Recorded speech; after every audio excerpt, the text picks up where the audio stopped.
We'll wait a couple of seconds. Well, a couple of seconds are up. So our next talk is Mikhail Gabdullin, who will speak on sets whose differences avoid squares. So please go ahead. Okay, thank you very much. And especially I would like to thank the organizers for inviting me to this beautiful conference. I'm happy to be here, so many thanks. And I'll be talking about sets whose difference avoids squares. It is a joint work with Kevin Ford. So let's start with the problem itself. So during the talk, we denote by R sub m the set of quadratic residues modulo m. So it's a subset of cyclic group of m elements. And suppose that we have a subset A such that its difference doesn't contain non-zero quadratic residues.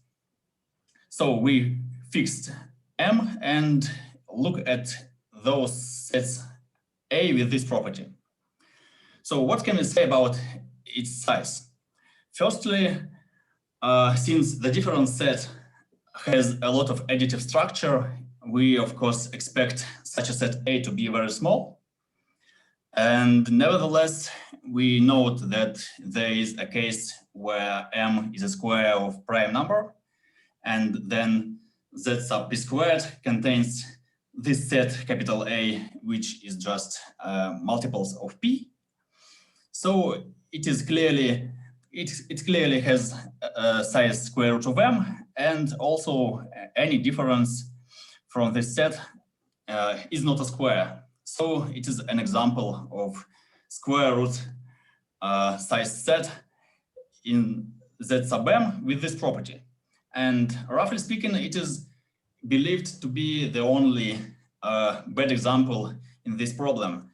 To be more precise, it is believed that for any square free M, we have the bound M to the epsilon for any positive epsilon to be held for almost all M, almost all in the sense of lower asymptotic density. So roughly speaking, we begin that almost always such a set is small. So, okay, further I begin with some history, some, well, definitely it should be said something about the case when our modulo is a prime. So here we pin our problem, and the case where M is a prime splits up into two cases, one of which is very simple and the other one is probably extremely hard. So the first one is when it is a prime which is equal to the 3 modulo 4, and then there is a simple observation that for any A and B, one of the difference A minus B or B minus A is a quadratic residue modulo Q, since -1 is itself quadratic residue modulo Q. So it means that any set A from Z sub Q with this Q is just empty or a singleton. So it is a trivial case and there is nothing interesting. And nevertheless, when M is a prime which is 1 modulo 4, then our problem is very related to two other famous questions, which I'll be talking about. And the first one is so-called clique number problem for the Paley graph. Recall that the Paley graph is a graph with the set of vertices equals to Z sub P, and we take an edge between two elements A and B if and only if A minus B is a quadratic residue modulo P. So since P is equal to 1 modulo 4, -1 is a square modulo P, and it is symmetric relation. So also recall the notion of our clique. So a set B is a clique of some graph if and only if B minus B. Okay, in this context, it means that B minus B contains in the set of quadratic residues modulo P. And so it is a very well-known hypothesis that any clique in this Pele graph is small. And we see that, in fact, our problem is equivalent to this because a set B, a subset of vertices B, is a clique in this graph if and only if C minus B, C times B minus C times B does not contain any quadratic residues modulo P for any fixed non-residue psi. So it is equivalent formulation for our problem, modulo P, which is equal to 1 modulo 4. And here is not so much known. It's easy to prove that a clique in this graph has size at least square root of P, and roughly speaking, it's the best we know. And so currently the best upper bound is square root of P over 2 plus 1 due to Hansen and Petridis 2 years ago. So the second problem, which is related to our problem, is the estimating of the least quadratic non-residues modulo P. So note that if we fix any psi non-residue modulo P, then psi times this interval from 0 to n of P minus 1, where n of P is the least quadratic non-residue modulo P, obeys our conditions. And so also it has size n of P, and any bound for size of set A in our problem is definitely a bound for the least quadratic non-residue. But the best we know is this bound due to Burgess, and it has not been improved for more than half a century. So it's a well-known hard problem, and so it should be hard to obtain good bounds for our problem in the case of prime 1 modulo 4. As for lower bounds for this case, it follows easily from Ramsey's theory that there is such a set A of logarithmic size. And also, if we remember a nice result of Graham and Vengross, who show that this lower bound for the least quadratic non-residue holds infinitely often, then we definitely has a lower bound for size of our set A in the initial problem. So roughly speaking, the lower bounds are just about log P. Okay. Now we turn to the composite modulo case. And firstly, I know that Mate Matalshi and Imre Ruja several years ago proved that if A obeys our condition, modulo square free M, which has prime divisors of the form 4k plus 1 only, then the size of A is at most square root of M.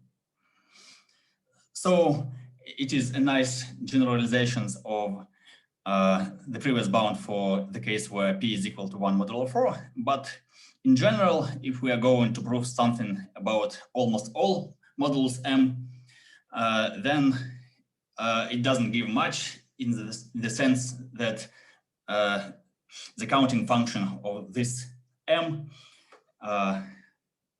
has order of x divided by square root over log x. So they have zero density.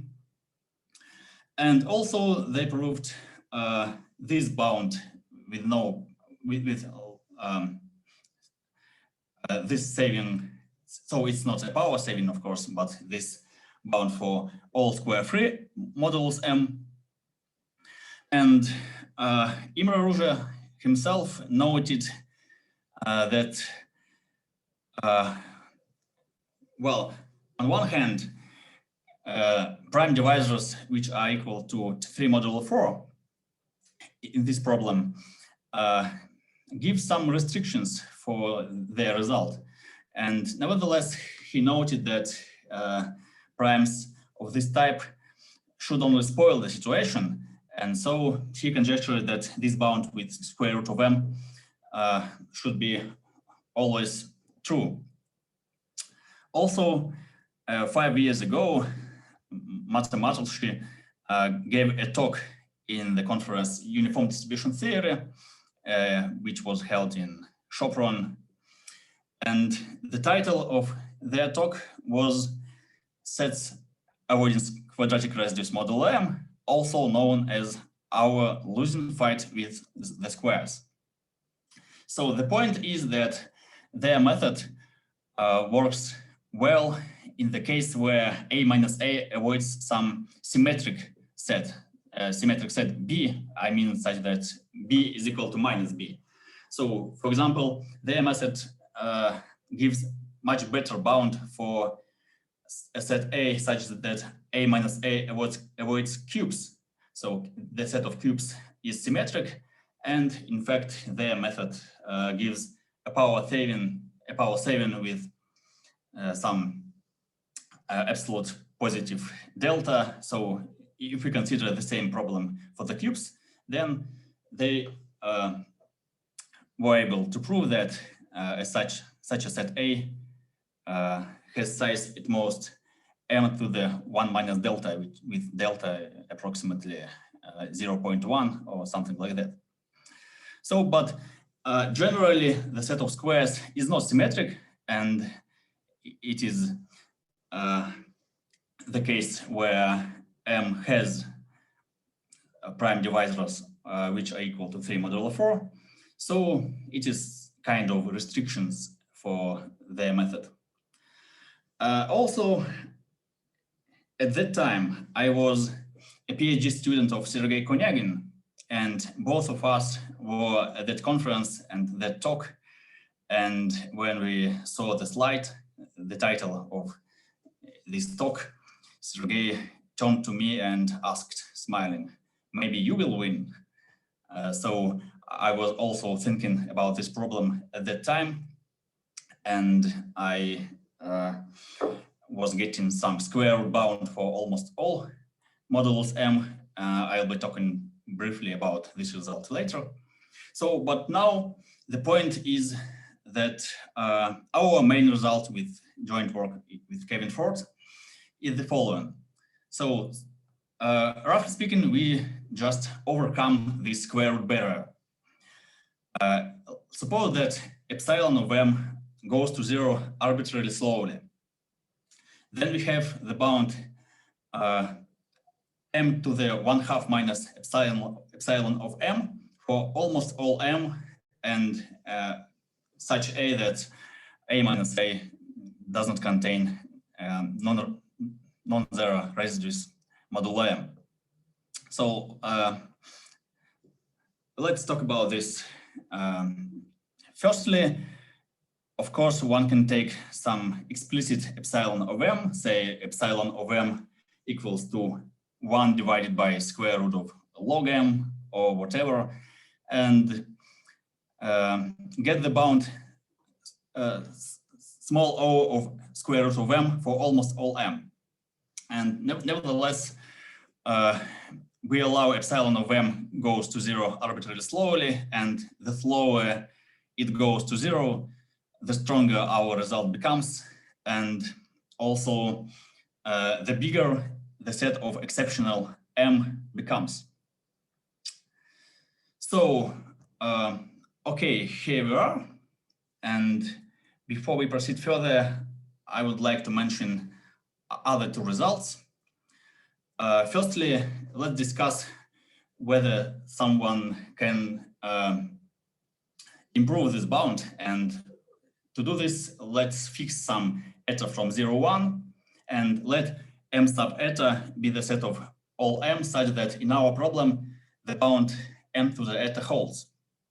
So, as I mentioned before, there is a conjecture that for any epsilon greater than 0, this m sub epsilon has density 1. And it is possible to prove a weak form of this conjecture. Namely, we are able to prove that for any epsilon greater than 0, this set has positive density. Not 1, but at least positive density. So I don't have much time, so I'm gonna skip some technical details. So here is, idea is pretty simple, but okay, let's go further.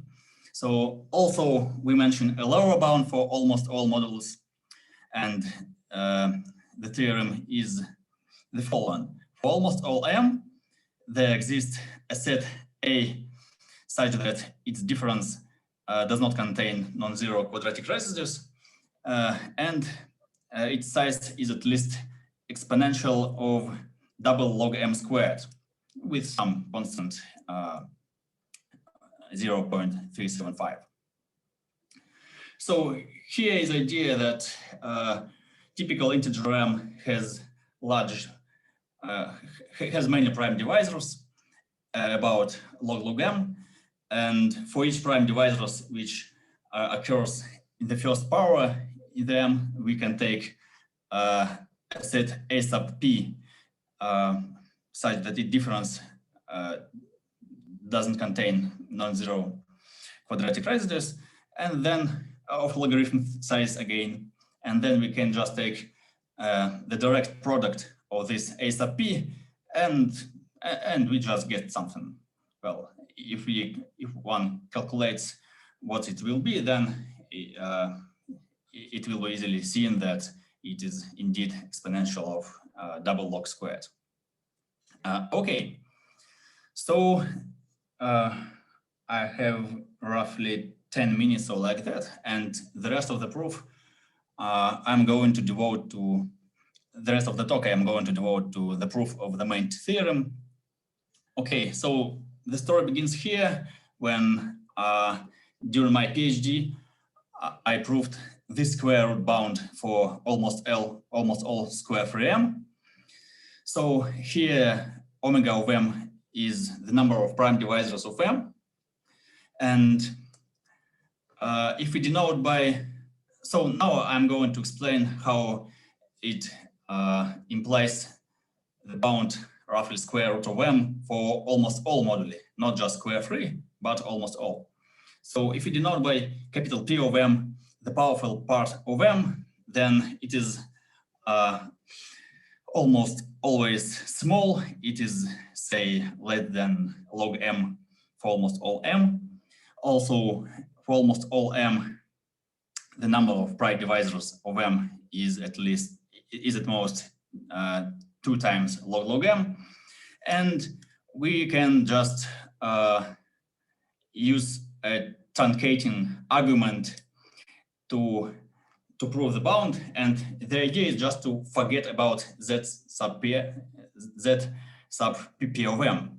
So we write z sub m as a direct sum, and then we fix any residue a modulo p of m, and then for the remaining part, for m divided by p of m, we can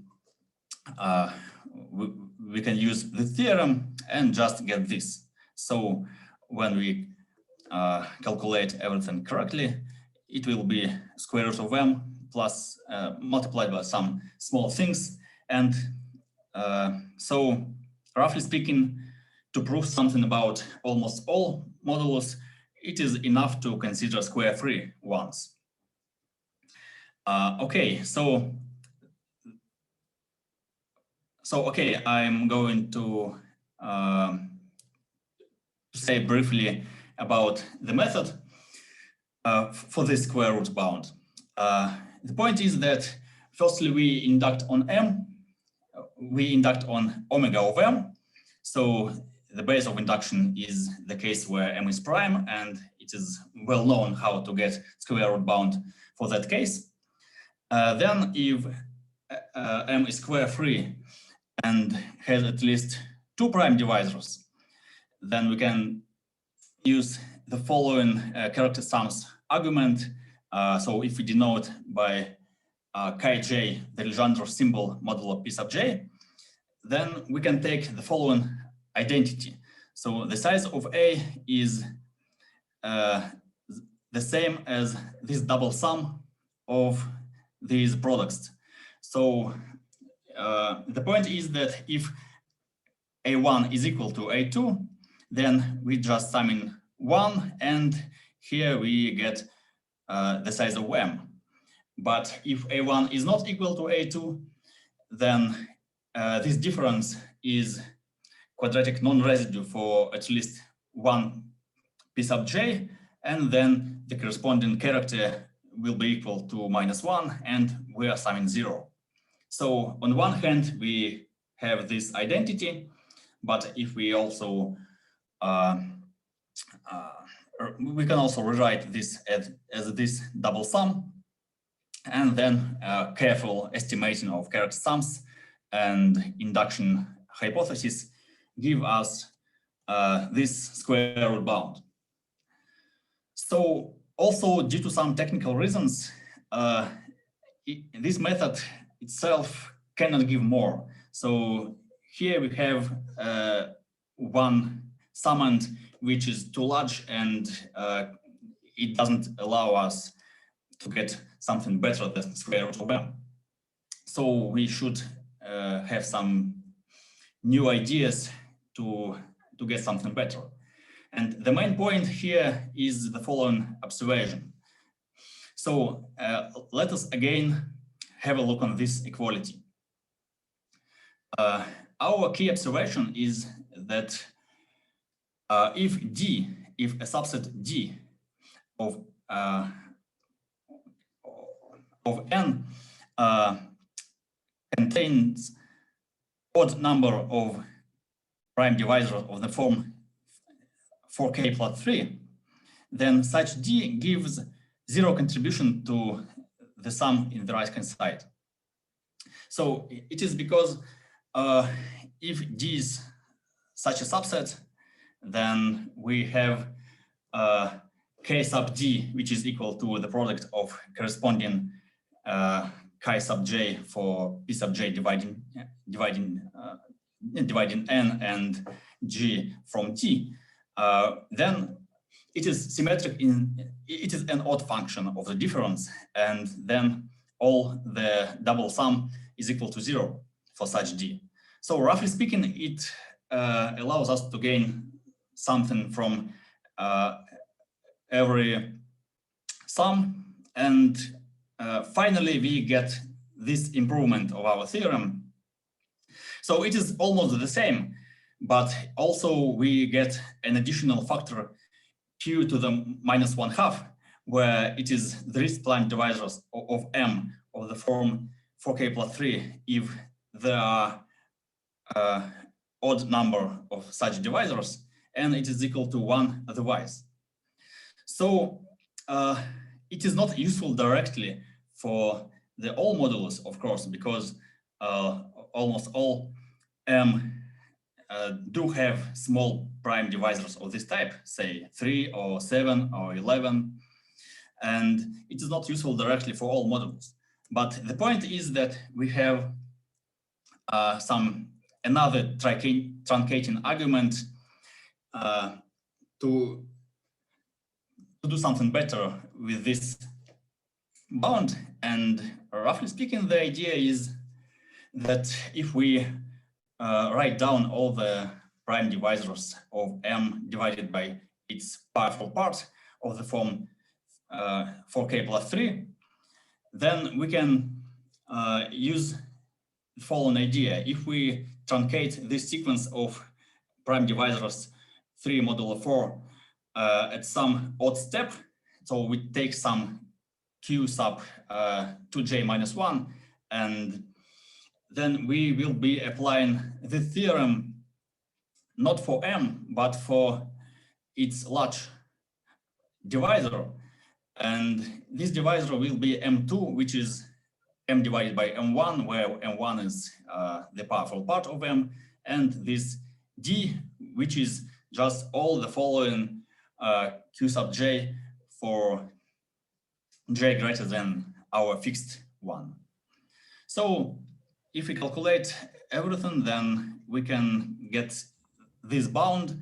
And the idea is that it is good if and only if this this large prime divisors Q is significantly better than the product of all the following prime divisors Q sub j. And so the question is whether we can truncate the sequence of our prime divisors 3 modulo 4 in appropriate point such that this factor will be very small. And so this, in fact, is a question of probabilistic number theory. So we should find out something about behavior of large prime divisors of typical integers. So the crucial lemma which allows us to get this small o bound, small o of square root of m bound is this one. So it claims that if epsilon is from this interval and u is a positive number, then almost all, roughly speaking, almost all integers up to x do have a large prime divisor which is equal 3 to modulo 4 and which is large itself and which is significantly better, significantly greater than the product of the following such prime divisors. So if we use this lemma with the previous theorem, then we get that for almost all m, we do have this great saving in this factor, and thus we get the result. So definitely I don't have time for explaining the further ideas. And okay, probably I'll just stop here. Thank you. Very good. Thank you, Mikhail. We have to move on immediately to the next talk. So Mikhail, if you would close your screen share. Okay, yeah. And Mel, can you promote Sunita? so I'm looking for her, but